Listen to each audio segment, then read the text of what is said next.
Untuk petugas dari Dharma Bakti bisa bersiap untuk kita akan lakukan bakti pada malam hari ini. Para petugas dari Dharma Bakti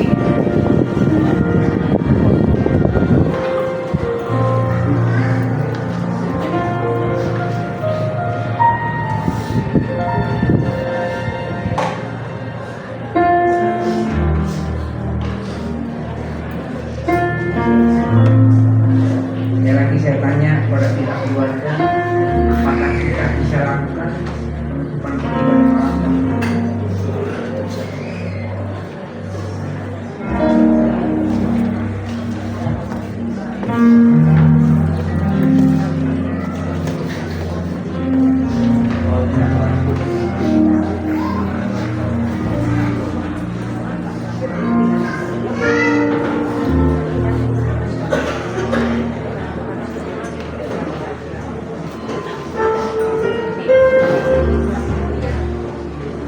Firman Tuhan berkata, untuk segala sesuatu ada waktunya.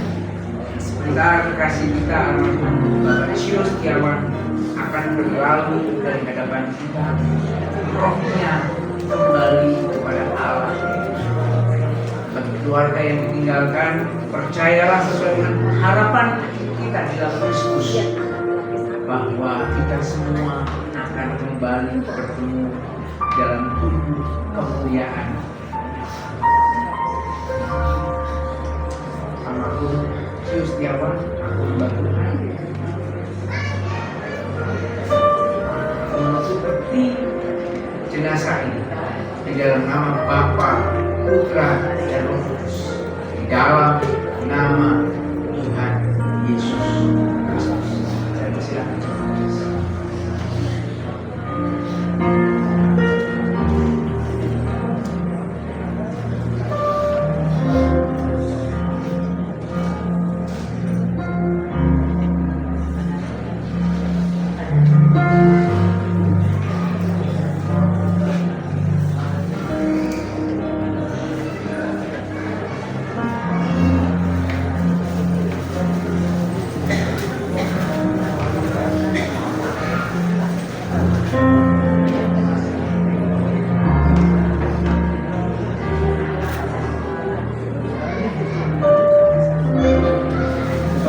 Bagi sidang perkampungan malam hari ini, bahwa besok akan diadakan ibadah pelepasan jenazah jam 10. Jam 10 di tempat ini. Dan setelah ibadah pelepasan jenazah, kita akan menghantar almarhum Bapak Cius Setiawan ke tempat peristirahatan terakhir di Sentiong Dawan. Di sidang pergabungan jemaat yang dikasih Tuhan, besok bisa hadir kembali jam 10. Kita akan melepas Bapak almarhum Cius Setiawan.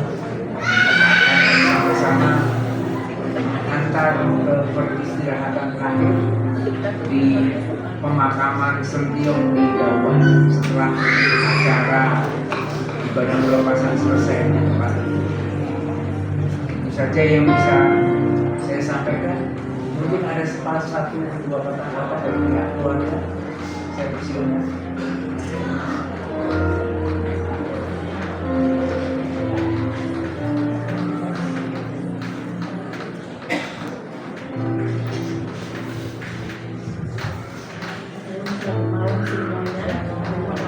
Buat DBI yang malam hari ini sudah mendampingi kami keluarga untuk melepas Papa.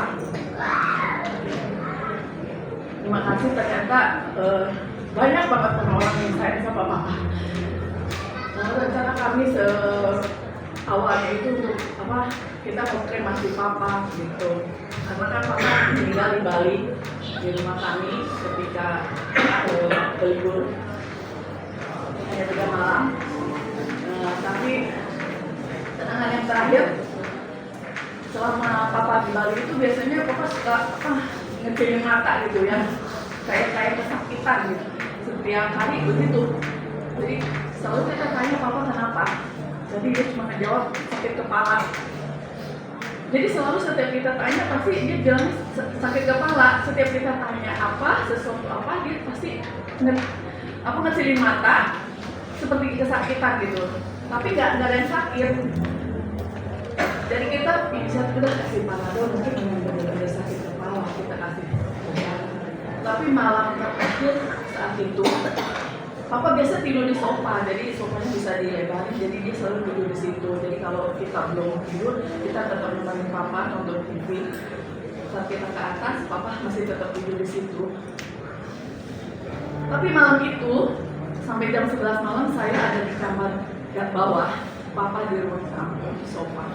Saya di ruang bawah di kamar. Saya suka merajut.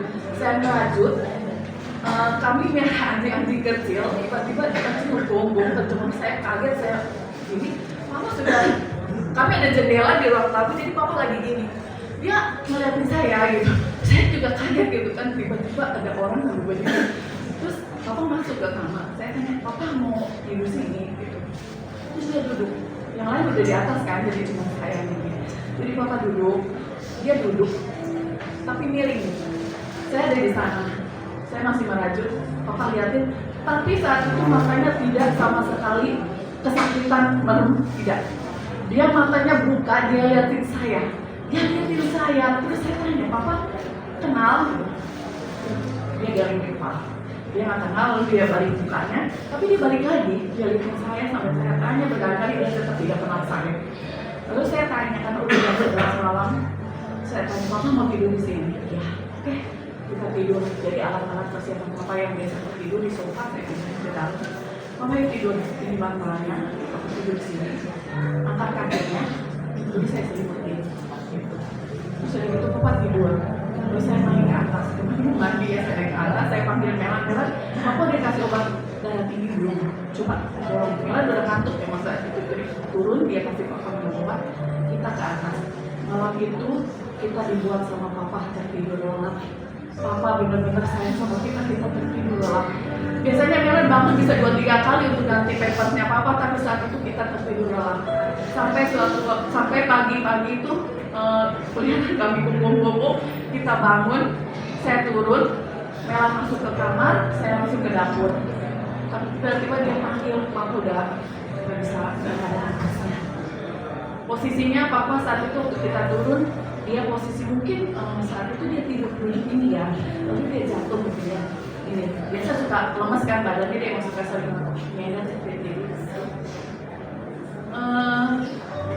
Saya lihat matanya saat itu yang lain dia tidak terbuka sama sekali matanya, mulutnya juga dia tertutup.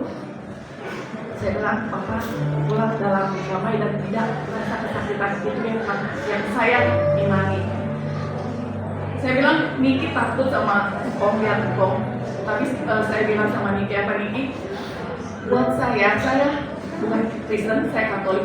Buat iman Katolik, orang tua, apalagi orang tua kandung yang sudah meninggal, dia akan jadi malaikat berdoa buat saya. Buat kami, buat anak-anaknya, buat menantunya, buat cucu-cucunya.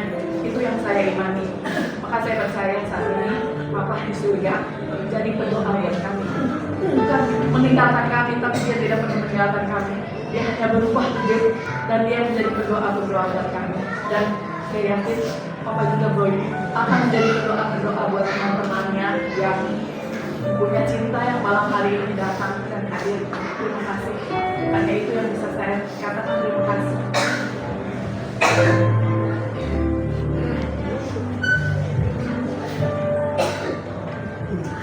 Ya, sidang pertemuan kita akan akhiri rangkaian ibadah kita pada malam hari ini. Semoga kita mampu berdiri di hadapan Tuhan.